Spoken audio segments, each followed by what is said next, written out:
ఆయన అడ్రస్ చేయాల్సిన కేసు. ఒకసారి బీజేపీ అధికార ప్రతినిధి రామ్ కుమార్ గారి దగ్గరికి వెళ్తాం. రామ్ కుమార్ గారు, how do you look at the case? కీలక పత్రాలు మాయమవటం ఏంటి, అలహంక పాస్తో తేలటం ఏంటి, కృష్ణయ్య గారేమో కాంగ్రెస్ నేతలతో మాట్లాడి జగన్మోహన్ రెడ్డి గారికి వాళ్ళకి సయోధ్య కుదర్చడం ఏంటి, ఏం జరుగుతుంది సార్ రాష్ట్రంలో?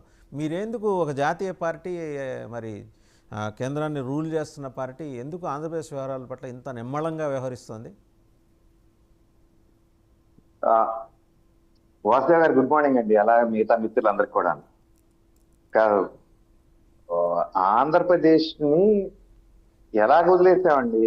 ఇప్పుడు మా రాష్ట్ర అధ్యక్షురాలు ఆవిడ ఫోటోలు మీరు చూడాలి. ఒక తల్లిలాగా, ఏది బాహుబలిలో అంటే సినిమాటిక్ గా చెప్తే ఇప్పుడు ఇవాళ కరెక్ట్ కాదు, కానీ ఒక తల్లిగా ఆవిడ ఒక చిన్న బిడ్డను ఎత్తుకుని కూడా బయటకు వచ్చిన ఫోటోలు కూడా ఉన్నాయి. అంటే గ్రౌండ్ లెవెల్లో క్రియాశీలకంగా వారు తిరిగి ఇవేటకు కూడా అక్కడ ఎవరికైనా అవసరం అయితే కిట్స్, అంటే డైలీ యూసేజ్ కి టూత్ బ్రష్ తో సహా వాళ్ళకి అవసరమైన నిత్యావసరాలన్నీ కూడా ప్యాకేజ్ చేసి అవసరం ఎక్కడెక్కడైతే అవసరమో అవన్నీ కూడా అవసరాలు మా పార్టీ తరఫున కూడా చేస్తున్నారండి.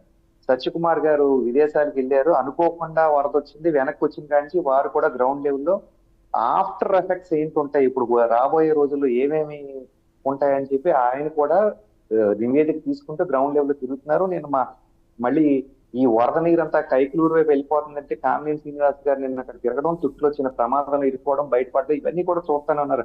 ఖచ్చితంగా పార్టీ చేయాల్సిన పని అయితే చేస్తుంది. అలాగే మా ఎమ్మెల్యే అంటే సుజనా చౌదరి గారు ఏరియాలో జరిగింది కాబట్టి వారు స్వచ్ఛందంగా వారు చేయాల్సిన సహాయం చేస్తానే ఉన్నారు. అయితే ప్రతిదీ అంటే అవసరమైన స్థాయిలో కొన్ని పబ్లిసిటీ ఇవ్వాలి, కొన్ని ఇవ్వకూడదు, కొన్ని మాత్రమే బయట చెప్పగలం. అయితే ఇది విపత్తు కాబట్టి. అయితే మీరు అన్నట్టు ఏంటంటే బోట్స్ తగలడం వరకు వస్తానండి. అనుమానాలు ఏంటంటే, ఫస్ట్ విషయం ఏంటంటే వైసీపీ ఉన్నప్పుడే రెండో సంఘటన. నిన్న తగిలినేమో ఒక్కొక్కటి 40-50 టన్నుల బోట్ ఉంటదటండి. అది 5 వదిలేస్తే 2 పోయినాయి, 3 వచ్చి అక్కడ తగులుకున్నాయి. 3 కలిపి కట్టారట. ఒక్కో దానికి ఒక లంగర్ వేయాల్సిన ప్లేస్ లో 3 కలిపి ఒక లంగర్ వేశారంట. అది కూడా ఏంటంటే అండి ప్లాస్టిక్ తాళ్లతోనంట. మేము కూడా ఇప్పుడు ఫిషర్మెన్ ఏరియాలో ఉన్నాం కదండి. లంగర్ అనేది ఏ బోట్ ఆ బోట్ ఇండివిజువల్ గా వేయాలి, 3 కలిపి ఒకే లంగర్ వేయడం అయితే కరెక్ట్ కాదని ఇక్కడ మాట్లాడుతూ చెప్పారండి. అది 3 కలిపితే ఒకేసారి 3 కలిపి కట్టేసి ఆ లంగర్ విడిపోతాయండి. 150 టన్స్ వెయిట్ వచ్చి ఒకేసారి దీని మీద పడింది, అందుకనే ఇరిగిపోయింది. సో దానికి వైసీపీ రంగులు ఉన్నాయి.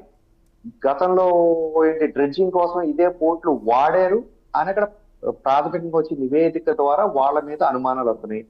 కోర్టులోకి వెళ్ళేదే ముందు రిమాండ్ లో ఉన్నారు, వివరాలు సేకరిస్తారు. ఏది రైట్ అయితే దాని అనుగుణంగా ఇప్పుడు కృష్ణాంజలి గారు చెప్పిన స్థాయిలో ఒకవేళ ఏమైనా ఉంటే ఆ విధంగా తీసుకుంటారు. అంతా బాగానే చెప్పారు, కానీ కృష్ణాంజలి చివరకు అంతా బాగా చెప్తారు, అద్భుతమైన సినిమా చెప్తారు. క్లైమాక్స్ లో పుసుక్కని ఎవరొకరి మీద విషయం తోసేస్తారు.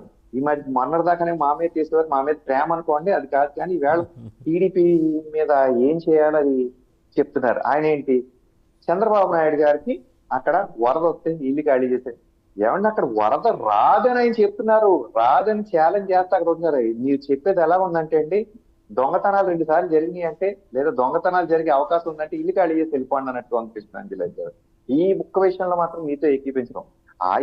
జగన్మోహన్ రెడ్డి గారు ఫస్ట్ నుంచి కూడా అమరావతి ఇష్టం ఉండదు, అమరావతిని ముంచేద్దాం అని మునిగిపోద్దని చూపించడానికి చేసే ప్రయత్నంలో చాలా చేస్తున్నారు. ఏది కూడా సఫలీకృతం కాలేదు. ఈవేళ కూడా అమరావతి అంతా కూడా. సరే, ఇప్పుడు ఈ కుట్ర రచన అంతా యలహంక ప్యాలెస్ నుంచి జరుగుతోందా, లేకపోతే తాడేపల్లి ప్యాలెస్ నుంచి జరుగుతోందా మీ ఉద్దేశంలో?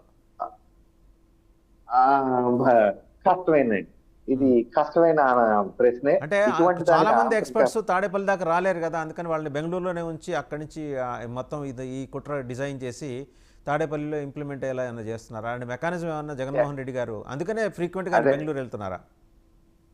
కాదండి, ఇంకొక అంటే మీరు అడిగిన ప్రశ్నకి జవాబు చెప్పాలంటే ఇంకొంచెం టైం పడద్దండి ఇవంతా తీసాక కూడా. అయితే ఈ లోపు ఇంకొక చిన్న విషయం ఉందండి. నిన్న బయటపడిన విషయం ఏంటంటే అండి, బ్యారేజ్ అటు ఇటు అంటే స్లూయేజ్ గేట్స్ ఉంటాయటండి.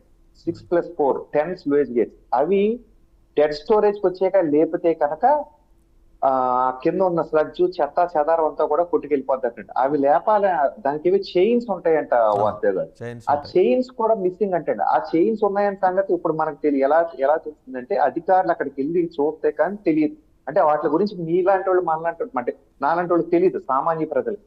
నిన్న అధికారులు చెప్పారు, అంటే అధికారులకు మాత్రమే విషయం తెలుసు. అటువంటి దాని దగ్గర చైన్స్ ఎలా మిస్ అవుతాయి చూడండి. అంటే ఎవరి పాత్ర ఉందనే దాని మీద మీరు అడుగుతున్నారు చూసారు, అనుమానాలు, అన్ని అనుమానాలు యాడ్ అవుతూ ఉన్నాయి. అధికారులు కూడా ఇందులో సహకరిస్తారనే కోణం కూడా చూడాలి దీని వెనకాలండి. ఇవి కూడా లేపేస్తానంటే ఇంకొక 1,00,000 క్యూసెక్కుల వాటర్ కూడా వెళ్ళిపోయేవంట. అవి లేపడానికి వీలు కాక ఇంకొంచెం వాటర్ ఉండిపోయింది అనేది నిన్న తేల్చారు. అంటే మీరు అన్న క్వశ్చన్ కి డైరెక్ట్ ఆన్సర్ కాదు, కానీ కుట్ర కోణం అయితే మాత్రం కనపడుతుంది. త్వరలోనే తేలుతుంది వాస్తవం గారు. రైట్. ఒకసారి వివేక్ బాబు గారి దగ్గరికి వెళ్దాం. వివేక్ బాబు గారు చూశారు కదా, మొత్తం మల్టిపుల్ యాంగిల్స్ ఉన్నాయండి ఇందులో. ఏది కీలకమైన ఫైల్స్, డాక్యుమెంట్స్ మాయమై ఎలహంకలో తేలటం, అలాగే ఈ బోటు కుట్ర చేసిన వాళ్ళేమో వాళ్ళు అక్కడ వెళ్ళి బెంగళూరులో దాక్కున్నట్టు, తలదాచుకున్నట్టు, ఇంక్లూడింగ్ దేవినేని అవినాష్ కూడా ఎలహంక ప్యాలెస్లోనే తలదాచుకున్నారట. ప్రస్తుతం సుప్రీంకోర్టుకి సరే అప్పీల్ చేసుకున్నారు, అది వేరే విషయం. ఇవి కాక ఇప్పుడు ఏంటంటే మొత్తం సీఎం గారి నివాసమే ముంపు గురయ్యే పరిస్థితి వస్తే అక్కడి నుంచి ఖాళీ చేయొచ్చు కదా. అండ్ ఇంకోటి, ఒసామా బిన్ లాడెన్ వారసులు ఎవరున్నారు, దేవులాడాల్సిన అవసరం అయితే ఖచ్చితంగా కృష్ణాంజనేయులు గారు అన్నట్టు ఉంది. నేషనల్ డ్యామ్ సేఫ్టీ అనే రూల్స్ ఒక్కసారి మనం కనుక చూస్తే ఇదంతా తేలిగ్గా తీసి పారేయాల్సిన విషయం కాదు, కొట్టి పారేయాల్సిన విషయం కాదు. జాతీయ పార్టీ కూటమిలో ఉన్న మీకు తెలియని విషయాలు కావు ఇవి. డ్యామ్ సేఫ్టీ అనేది అంత ప్రయారిటీ. ఎయిర్పోర్ట్ల మీద, పోర్ట్ల మీద, డ్యాముల మీద